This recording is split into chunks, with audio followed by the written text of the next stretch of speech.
ঝিঙে আলু পোস্ত। ঝিঙে এরকম বড় বড় করে খোসা ছাড়িয়ে টুকরো করে কেটে নিয়েছি। এই আলু ডুমো ডুমো করে কেটে নিয়েছি।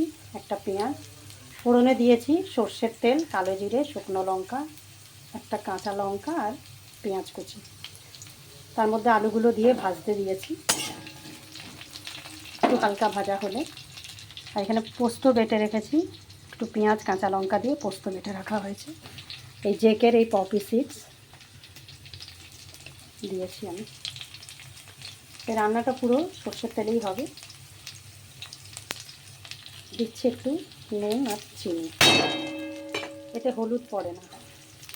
এটা বাঙালির খুব প্রিয় খাবার এই গরমকালে, ঝিঙে আলু পোস্ত। দিয়ে ভাত বা রুটিও খেতে পারেন, ভাত দিয়ে বেশি ভালো লাগে, আমরা ভাত দিয়ে খাই। ঝিঙেগুলো দিয়ে দিলাম।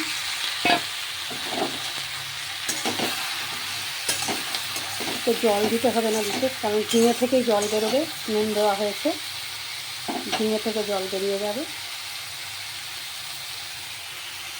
এর মধ্যে পেঁয়াজ কাঁচা লঙ্কা পোস্ত বাটা আছে, এখানেও জল দিয়েছি, জানিটা জল তো এখানেও বেরোবে।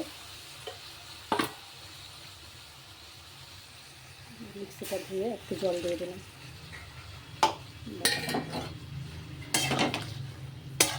এরপরে আলু সেদ্ধ হওয়া পর্যন্ত এটা ফুটবে, জলটা একটু মরে আসবে, আলু আর ঝিঙে একসাথে লেটিপেটি হয়ে যাবে, মাখা মাখা হয়ে যাবে। তখন একটুখানি এই সর্ষের তেল অল্প ছড়িয়ে নামিয়ে দিতে হবে। তারপর গরম গরম ভাতের সাথে এনজয় করুন। পান্তা ভাতের সাথেও পোস্ত ভীষণ ভালো লাগে, ঝিঙে আলু পোস্ত। Thank you for watching.